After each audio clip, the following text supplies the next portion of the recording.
téléspectateurs, bienvenue dans notre salon de discussion pour femmes. Je suis Madame Lisa Zawadi et je suis sur ce plateau avec Madame Dorcas Biamou. Elle est une femme entrepreneur. Nous nous sommes déplacés dans son atelier, question de pouvoir connaître beaucoup plus sur ce qu'elle fait. Nous sommes en ce que vous précisément Madame Dorcas Biamou. Comment est-ce que vous sentez? Voilà, nous sommes dans votre atelier. On aimerait beaucoup plus savoir ce qui vous êtes, ce que vous faites, si vous avez, ce que vous avez aussi étudié, si c'est intéressant, que les internautes puissent en savoir beaucoup plus. Alors, dites-moi qui vous êtes. Vous venez de le dire, je suis Dorcas Biamou. Je suis une jeune entrepreneur. J'évolue dans la santé et l'hygiène de la femme. Voilà, Madame Dorcas, vous avez fait à l'université la santé et l'hygiène de la femme. Vous parlez de la formation de la formation que vous avez faite. J'ai un bac en santé publique et gestion sanitaire. J'ai aussi une formation en sage-femme. Je suis aussi la directrice de l'établissement Dunamis. Voilà, c'est ça l'objectif de notre entretien d'aujourd'hui. On aimerait connaître beaucoup plus sur Dunamis. Dunamis, c'est quoi? Vous travaillez dans quoi? Parlez-nous un peu du genèse de votre entreprise ou de votre formation. Bon, je suis, comme je viens de le dire, quand je viens de le mentionner, je suis la directrice de l'établissement Dunamis. Dunamis, c'est un établissement qui émerge dans la santé et l'hygiène intime de la femme, mais aussi dans la sécurité alimentaire. Oui, nous produisons le banc hygiénique réutilisable pour les femmes. Il y a aussi le pampers réutilisable pour les bébés et le protège-slim. Ok. Alors, on aimerait savoir comment est-ce que vous avez commencé, comment est-ce que vous avez commencé avec Dunamis, quelles sont les activités que vous avez fait depuis le début et tout. En fait, Dunamis avait vu le jour, je peux dire en 2017. Ok. J'avais l'idée de bandes hygiéniques réutilisables pour les femmes vulnérables, mais aussi pour les femmes qui auront le moyen de s'en procurer. En 2017, nous avons commencé par apprendre aux femmes comment confectionner d'elles-mêmes, aux femmes vulnérables, je précise bien, comment elles peuvent produire d'elles-mêmes le bandes hygiénique qu'elles peuvent utiliser. Nous avons commencé par des formations, nous sommes déplacés dans la province du Nord Kivu, à Goma. Là à Goma, nous avons commencé par des formations, nous avons loué des machines à coudre, nous avons aussi invité les femmes de la communauté, les femmes qui n'ont pas les moyens, les veuves, les filles, les orphelines, qui n'ont pas les moyens d'acheter le bandes hygiénique. Nous les avons appris, c'était au moins 50 femmes que nous avons appris à produire des bandes hygiéniques réutilisables. Et c'est de là que Dunamis a vu le jour. Wow, c'est très intéressant. Je trouve que c'était votre première activité, votre première sortie quand vous étiez parti au Nord. Oui, c'était notre première sortie et notre première activité. Alors, j'aimerais un peu comprendre, c'est depuis lors que vous avez fait maintenant l'établissement, vous avez eu tous les documents, ou comment les choses s'étaient passées. Parce qu'aujourd'hui, nous sommes en 2023 et vous avez fait votre première sortie en 2017. Parlez-nous un peu de votre parcours là, comment est-ce que vous êtes arrivé, même arrivé là où vous êtes. En fait, de 2017 jusqu'à nos jours, il y a encore une longue distance. Parce qu'en 2017, nous avons appris aux femmes comment produire d'elles-mêmes le bandes hygiénique. Après, nous avons continué à chercher le partenaire d'ici, par là. Nous avons aussi essayé à trouver les documents pour travailler dans le formel. En 2017, 2018, 2019, en 2021, je fais la rencontre de Lima, qui est un incubateur des jeunes entrepreneurs et qui soutient aussi le projet des jeunes entrepreneurs. Oui, et c'est de là que j'ai eu à avoir les documents pour travailler dans le formel et pour continuer aussi des activités de Dunamis. Ok, nous entendons parler de Lima. Vous pouvez nous dire comment vous avez été accueillis là-bas? En fait, c'était vu aux réseaux sociaux. J'avais vu une offre des jeunes entrepreneurs. Et puis j'avais aussi pris l'adresse du bureau Ulim qui se trouve à Azor. Je me suis approchée de Ulima, je me suis approchée du manager Ulima pour lui demander comment il fonctionne. Et c'est là que j'ai eu à déposer aussi mon projet sur le banc du génie réutilisable comme jeune entrepreneur pour bénéficier des formations, parce que Ulima aussi forme les jeunes entrepreneurs. Sans financement, sans rien, ils peuvent aussi te donner cette formation. Et ils aident aussi les jeunes entrepreneurs de bénéficier aux formations. Alors, parlez-nous un peu de quelques difficultés que vous avez rencontrées, parce que nous savons tout entrepreneur rencontre des difficultés. Avez-vous rencontré quelques difficultés? Oui, j'ai rencontré beaucoup de difficultés, surtout dans le domaine de santé, dans la production de produits non hygiéniques. Nous avons aussi ce problème d'avoir les employés qui peuvent maîtriser la chaîne de la production de nos produits. Et si ces employés maîtrisent la chaîne de la production, est-ce qu'ils peuvent durer? C'est ça la plus grande difficulté que je rencontre souvent dans mon travail, trouver des employés qui peuvent durer aussi après avoir maîtrisé cette chaîne de production. Oui, j'ai aussi une autre difficulté, avoir des partenaires qui peuvent soutenir ton projet, parce qu'avant Ulima, je n'avais pas vraiment, les gens ne pouvaient pas s'intéresser au projet parce qu'ils n'avaient pas encore vu quelque chose de concret. Ils veulent voir ce que tu as déjà fait, ils veulent voir ce que tu as déjà commencé. Tandis qu'avec Ulima, ils m'avaient soutenu, ils avaient écouté mon projet, ils avaient vu que le projet était quand même intéressant. Ils m'ont accompagné dans la formation, j'ai eu à bénéficier de plusieurs formations. Et après, ils m'ont accompagné aussi dans pour légaliser mes documents pour travailler dans le formel.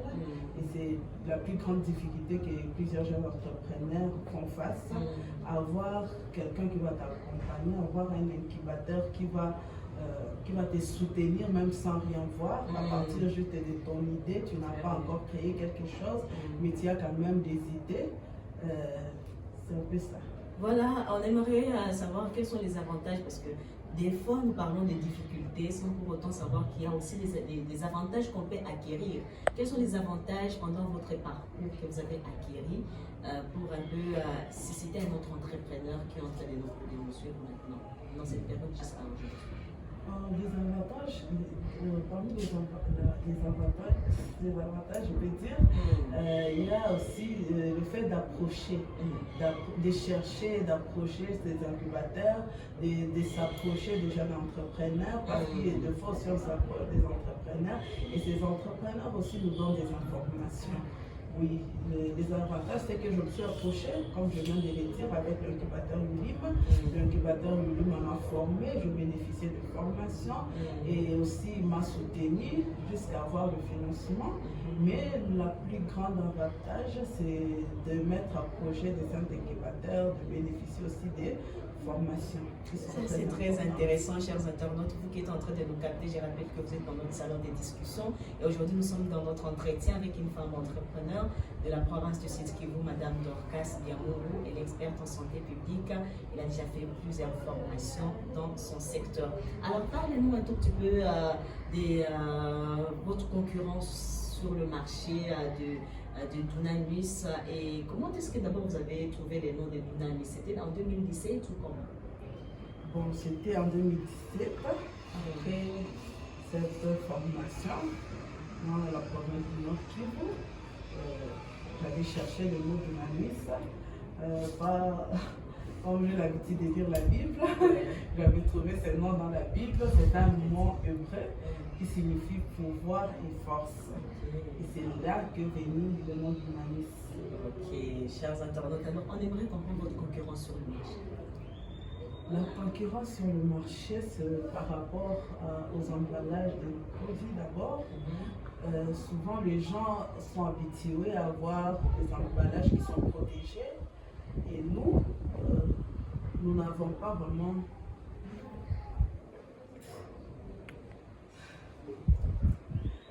La concurrence du marché, c'est par rapport à d'autres produits que nous trouvons sur le marché.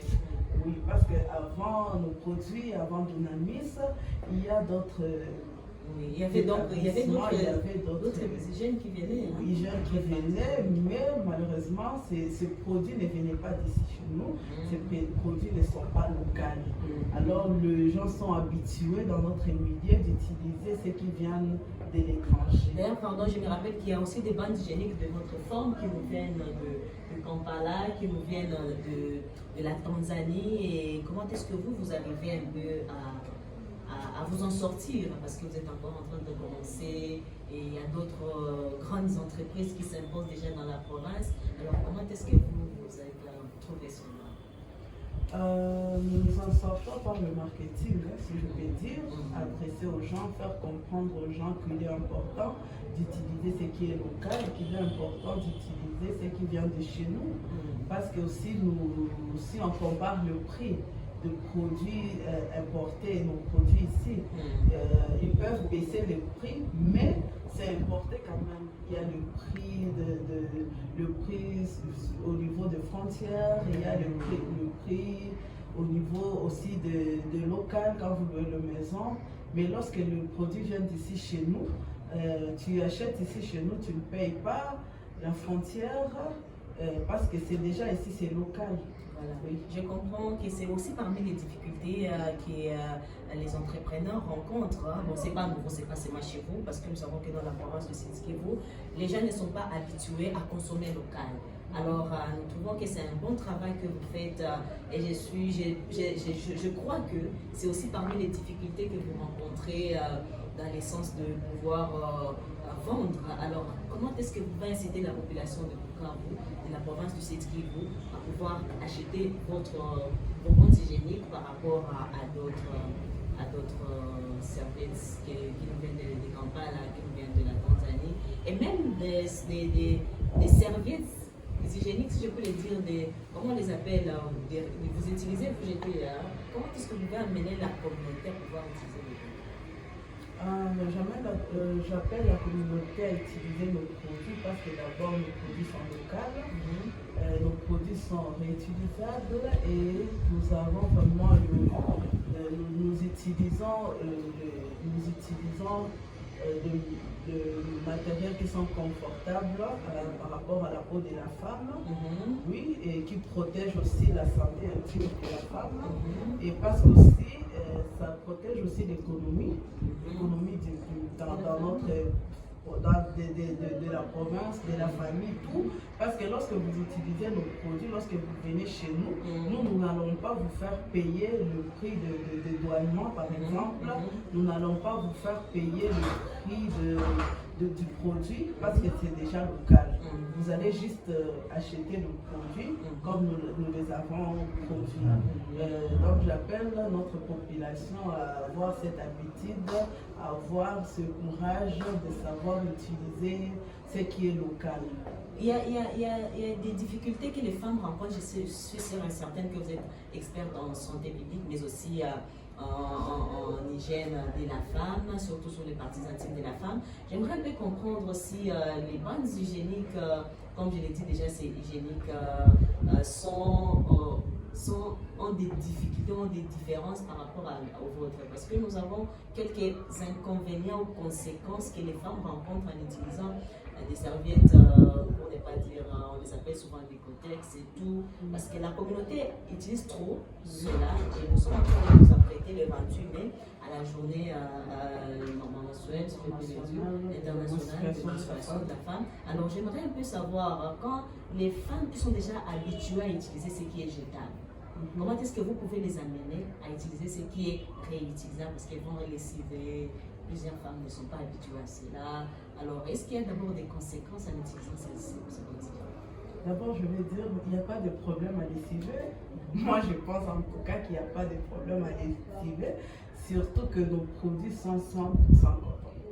Donc, ce qui est coton, tu ne peux pas dire que la tâche va résister sur le produit, ça va sortir facilement.